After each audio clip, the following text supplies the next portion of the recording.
Well, welcome back to the Access 21 podcast. I'm John Rocco, Executive Director of Access 21, Charlotte-Mecklenburg Public Access Corporation.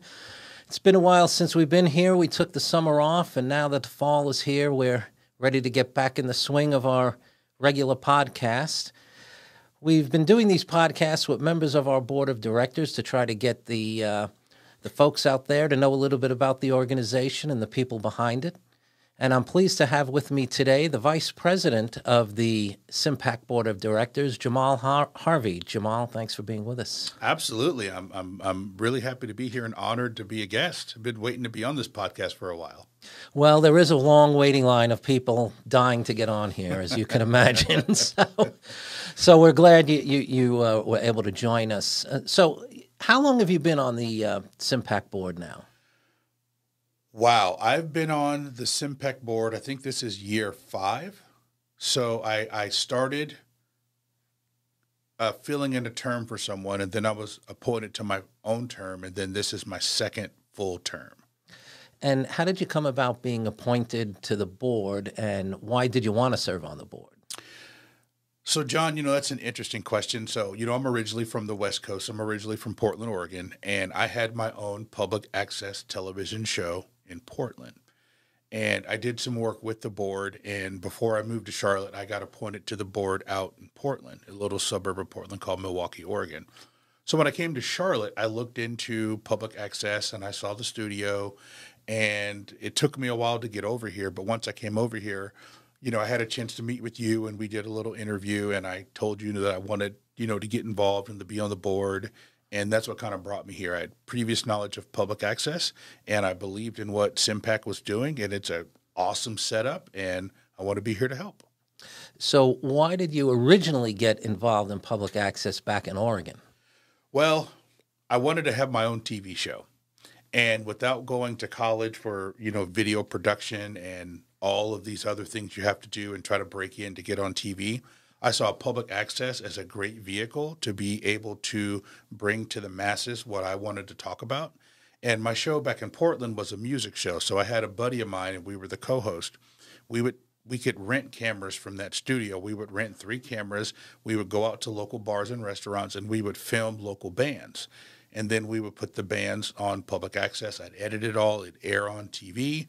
And then I would give the bands a CD. This is where it was. It was on CD. That was the medium. Mm-hmm. I would give them a CD of their show after it was all edited and graphics were applied. And they loved it because they were just a local band. And now they had something that they could go to Kinko's and reproduce and show to people. And, I thought that my jokes were funny. And, my co-host and I, we had a good banter back and forth. His name is Dan. His nickname was Mr. Big Slick. And we had a good banter back and forth. And we had that show for about 2 years. We were, one of the more consistent people on our public access channel of putting out content, on a biweekly basis. Now, that's interesting that you say one of the more consistent, because that, I think a lot of times when people get involved in public access, they want to have a TV show, and they might not be as familiar of the amount of time and effort that goes into doing a show. Yeah. So you have to be ready. So if you are hearing our voices right now and you want to come in and have a TV show or a podcast, just be ready. It's work. You're working for free. It's volunteer work, but it's work. But it's pretty rewarding. So content is king, and it's always important to make sure that you are filming content, recording content, and always thinking about what you're going to put for your viewers and for the channel. But it is work. Learning how to edit and learning how to have that ear for what needs to be said, and, thinking about post-production when you're in pre-production, things like that. And as you know, this is a community service pretty much that the city provides to the residents of Mecklenburg County as a free speech platform, somewhere where everybody's welcome to come. And we can't reiterate that point enough to the audience, that this is here for folks to use for whatever message they want to get out to the public, whether it be something like you were doing with music or public opinion, your own opinion, politics, religion, whatever it is. So what would you say to the audience about the importance of having a public access channel? Living in a city that has a public access channel is going to afford the public just great things. So like you said, John, you can do whatever you want, whether you want to do a show about your church or about your school or about your dog. You really have the opportunity. This is one of the few places where you can come in and the city provides resources and you can say what you want. I mean, there's very little limits on what you can do. There's no censorship. Whatever your show or your content piece is about, you can say it. And I love that our studio here at CMPAC, we have so much variety and people have different ideas of what they want to do and what they want to broadcast. I love it. So people might live in a smaller town, might have to drive to a bigger town. It's worth it to make the drive because if you truly want your voice heard, coming on public access is the way to do it. So, I'd like to give a big kudos to the city of Charlotte way back when for being forward thinking enough to get into this business and provide this service for the citizens of the city of Charlotte and Mecklenburg County. And then as being on the board, we're always trying to think of new things that the community could use. And about 2 years ago, we built this podcast studio where we sit today. And this beautiful podcast studio that we sit today. Let's add that. Yes, let's add that. It is beautiful. And it's a whole new medium because, as you know, the podcast world has really exploded. And I don't know, I saw estimates of how many, millions of podcasts literally are available on the internet, but not everybody has the equipment to do one. And so maybe you don't want to necessarily do a TV show, but now we have a podcast studio for you to use. Yeah, so in March of 2020, everybody kind of stopped hanging out with each other, and we all kind of stayed in for whatever reason that may be. But it seems like everybody, including myself, came up with the podcast. And it's a great medium where, again, you can have your own thoughts out there. And sometimes not everybody wants to be on TV. Editing that can be a lot of work. But this podcast studio was a great add to CMPAC and to the city. Just for the people who are hearing my voice, I'm sitting in a state-of-the-art studio with all the equipment that you could ever want. My own podcast, I do it in my dining room, much to the chagrin of my wife. I've taken over our dining room, and it's kind of my work-from-home desk and my podcast studio.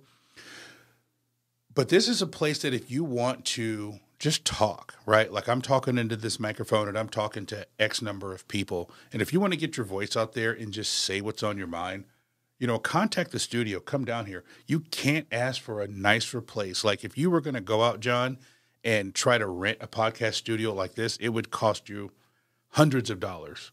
And for coming in and taking classes and learning how to use the equipment and doing a little bit of training, you can use this and have this at your fingertips. And it's excellent. I can't say enough about it.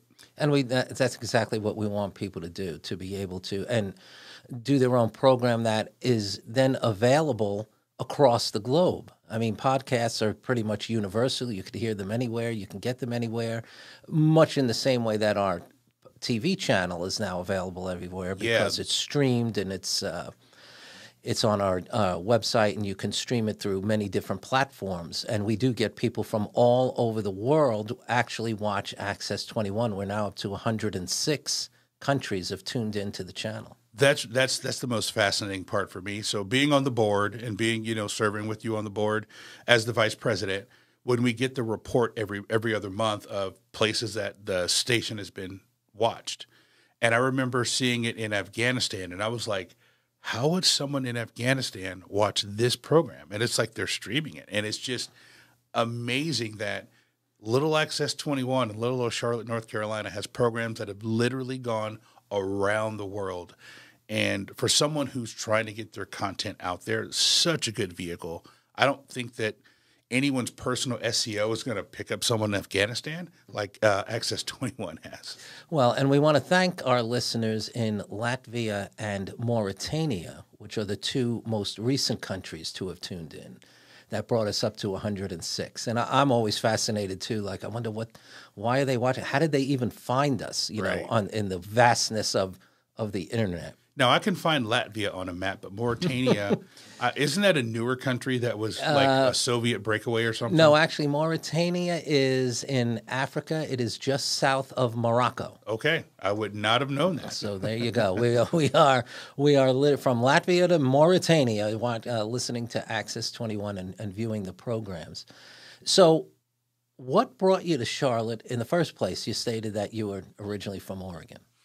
Yes. So my wife and I got married in 2006, and she grew up between Portland and Charlotte. She had one parent in Portland, one parent in Charlotte. And when we got married, we were going to buy a house. And if you have ever been on the West Coast, even back then in the early 2000s, real estate was ridiculous. It's now here in Charlotte, but it was like that in Portland back then. So she said, let's move to Charlotte. And I said, sure, let's do it. And she was like, really? I'm like, yeah, let's go. I never wanted to be the guy to live and, you know, die in the same town. I wanted to get out and see the world. And I'm like, you know what? I've been to Charlotte to visit a few times. Let's do it. So we decided to move to Charlotte, and we bought our house on the internet. The first time I ever saw my house was when I drove into the driveway. Really? Yeah.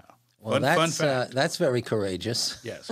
Well, my brother-in-laws and my mother-in-law live here, and they had kind of scoped out the area. So we trusted them on the house. So, but the first time I ever laid eyes on my house other than pictures was when I pulled into the driveway at 2 a.m. on April 1st, 2007. You know, and that's interesting because with the recent housing boom, I've heard that a lot, that people are buying houses that they've never seen. Yes. Yeah. I don't think I could do that. I don't know. I don't know if I could do it again, but I did it once and it worked out. Okay, good. So outside of Access 21, you must have a regular job and a real life. Tell us about that. Yeah, so I am a manager at Avid Exchange, which is, you know, just a couple miles from here. So we're a software technology fintech company, and I've worked there for about 4 years. Great place to work, really cool. And I've been doing that. So we're in the financial technology sector. Think automating payments, taking people from paper to electronic. So that's a really cool sector to be in. I love fintech. I love everything about technology. And then, you know, Charlotte's becoming a bigger financial town than it has been. It's always been a banking town, but the difference between banking and fintech is very nuanced, but it's growing. So I do that, and I have 4 daughters. I have 2 daughters that are grown and out of the house, and then I have 2 that one's in middle school and one's in elementary school, and they keep me pretty busy all the time. And then I have my little nerdy podcast that I run. So I have a buddy of mine. He lives in Australia, and we host a podcast together. So, you know, we do it over the internet, and we do it on, you know, different programs. And we've met in person a couple of times when he was here, but, you know, mostly it's done over the internet, and we have our little podcast that I run from my dining room. Well, that's interesting because my wife is from Australia, so maybe they know each other. They may. And my buddy lives in Brisbane, Australia. Ah, okay. No, my wife's from Tasmania, but so that's interesting. So, how did you meet him, and how did you decide to do a podcast together? I've always wanted to do a podcast. I struggled to find the topic that I felt I could talk about week over week. And if anyone knows me, I'm kind of a nerd. I'm a dad, and I play Pokemon Go a lot. So our podcast is based loosely on Pokemon Go. So the parent company of Pokemon Go is a company called Niantic. And if people play Pokemon Go, when you spin the stops and interact with the gyms, we do a podcast that's called Way Spotters. And it's about how you get the items on the map for Pokemon Go and other games that Niantic does. So it's nuanced. It's kind of the nerd of the nerd podcast. But we are up to 40 episodes, and we drop a new episode every Sunday.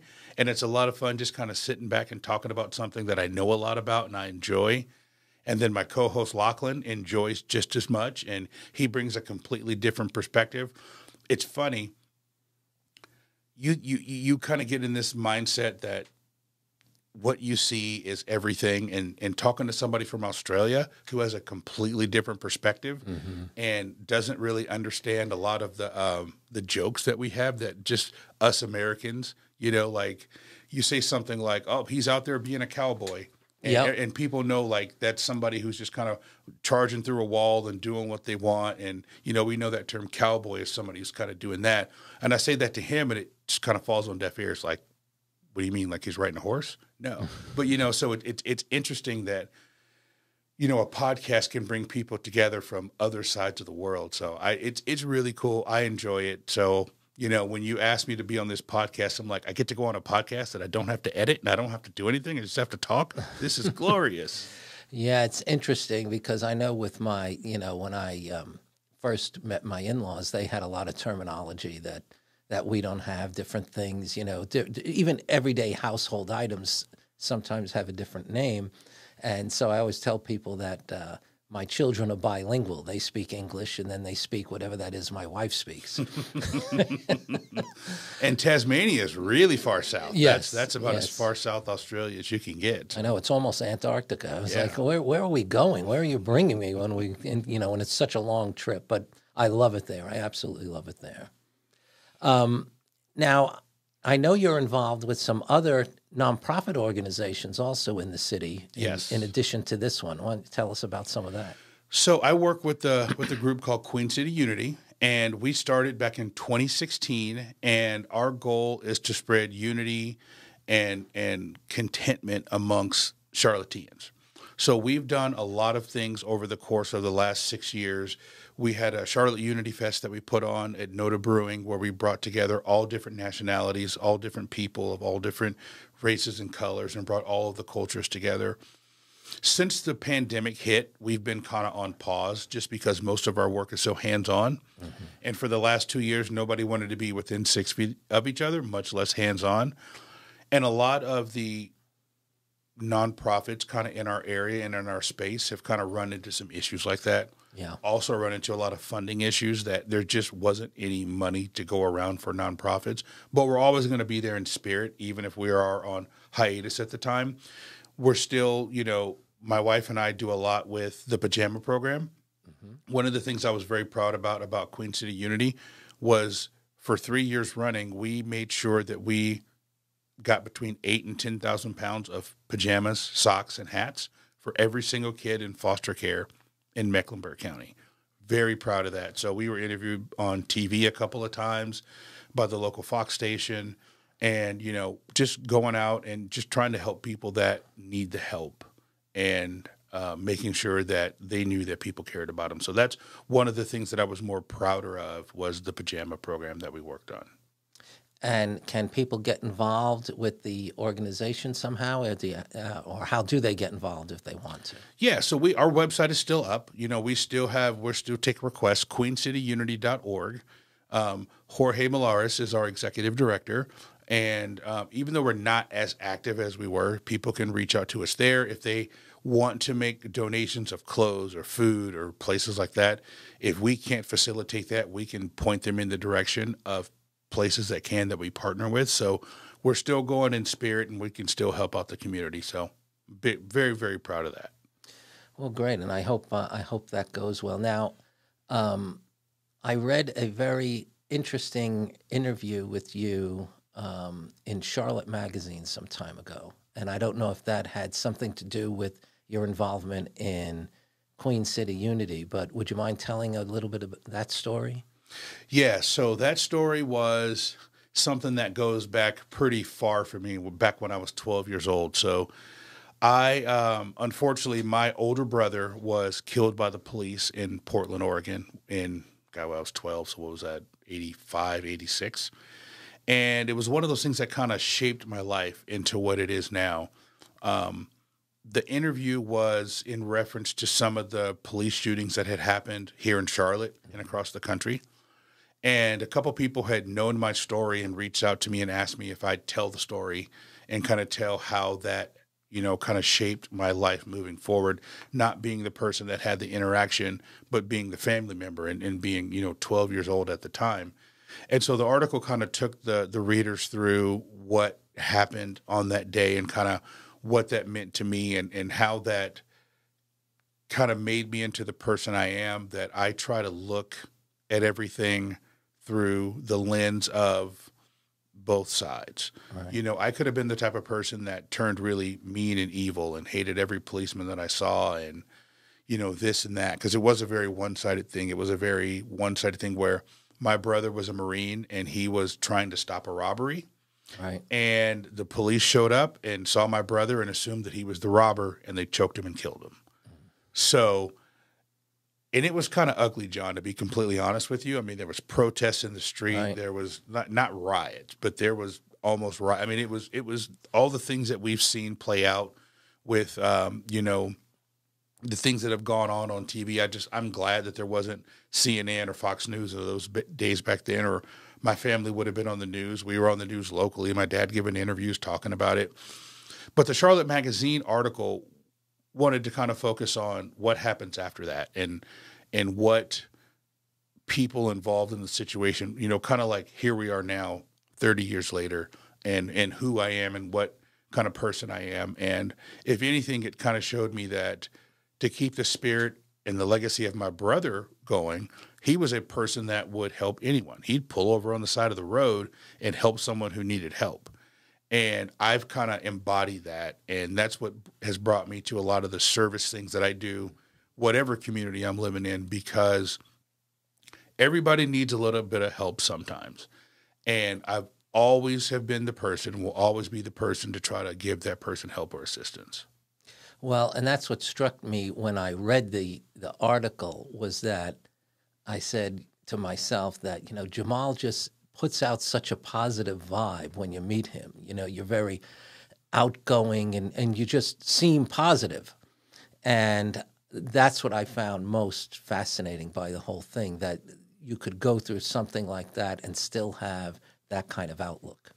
I try. It's not easy. I mean, we're all humans, but at the end of the day, people can make conscious decisions about what they're going to do in any situation. You can be upset, you can be angry, you can be hurt, but before you take that next step, you can say in your mind, what I do next is going to determine not only what happens to me, but what happens to all the people that I interact with. And I try hard to make sure that that's a positive interaction wherever I go. Well, from what I've noticed, you're pulling it off fantastically. Well, thank you, John. I appreciate that. Well, I'm glad you were able to come in and spend a few minutes with us. I hope you had a good time. Oh, I had a great time. Can I just say one thing real quick? Certainly. If you were listening to the sound of my voice, please, please, please look in the show notes, look for the links, come in and check out CMPAC, right? This is such a diamond in the rough. And when I found it, it just made my heart just burst because there are so many good things going on here at the studio with this new state-of-the-art podcast studio, with the two studios that we have here where you can come in and do a TV show. Again, I'm part of the board. I want to make sure that I outreach. If anyone wants to reach out to me personally with questions I can answer, you can come down, make an appointment, and one of the staff members here will give you a tour. You'll be blown away to know that for a very nominal fee. What is it, $25? It's $25 if you're a citizen of the city of Charlotte, yeah. And that's a one-time fee. And then from there, you can take all these different classes and learn about editing, learn about cameras, learn about studio direction, learn about podcasting, learn about just about everything that goes into a television program or a radio program, and you can come down and do it. Then you can either turn on Access 21 on your cable system, or you can do what I do, is stream it, and you can stream it. Like you said, we have people in what's the country again, John? Mauritania, Latvia, Afghanistan. People are streaming Access 21 worldwide. And if you're hearing my voice and you're in Mecklenburg County or Charlotte, I want you to come down, take a studio tour, learn what we're all about, and join up. You won't regret it. I couldn't have said it better, and I hope that a lot of you out there take Jamal's advice and come down and see us. If you want to have your own TV show or your own podcast, you can get more information about the offerings here at Access 21 by visiting our website, which is www.tvaccess21.com. You can give us a call at 704-377-8988, and we'll answer any of your questions. As usual, I want to thank our engineer for the day, James Rossi, who is doing a great job as usual. I also want to remind everybody that this podcast was recorded using the facilities of the Charlotte-Mecklenburg Public Access Corporation. Until our next podcast, I want to thank you for joining us. I'm John Rocco. Thanks for being with us.